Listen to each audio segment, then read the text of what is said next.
Driver Subrahmanyam హత్య కేసులో MLC అనంతబాబుకు high court ఊరట దక్కలేదు. రాజమండ్రి ఎస్సీ ఎస్టీ కోర్టు ఇచ్చిన తీర్పుపై స్టే ఇచ్చేందుకు హైకోర్టు నిరాకరించింది. రాజమండ్రి కోర్టు తీర్పు ప్రకారం కేసును పునర్విచారణ చేసుకోవచ్చని పేర్కొంది. కోర్టు ఇచ్చిన తీర్పు సిట్ అధికారులు కేసు విచారణను వేగవంతం చేసేందుకు చర్యలు తీసుకుంటున్నారు.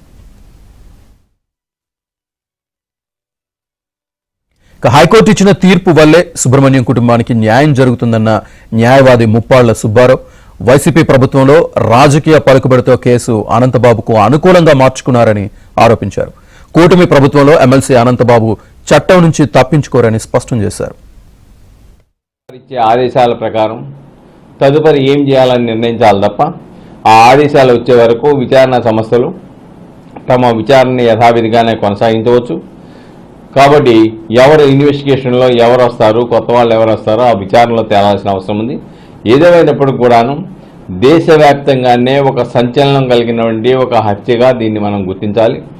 రాజకీయం పలుకుబడి, అధికార బలం, అంగబలం, ధనబలం ఉన్న వాళ్ళు ఏది చేసినా చెల్లుబాటు అవుతుందనేటువంటి సంకేతాలు ఏదైతే ఉన్నాయో అటువంటి సంకేతాలకి అంతమొందించడానికి ఈ యొక్క మర్డర్ కేసు స్పష్టంగా ఒక నిదర్శనంగా, ఒక దిక్సూచిగా ఉంటుందని చెప్పేసి అయితే భావిస్తాం.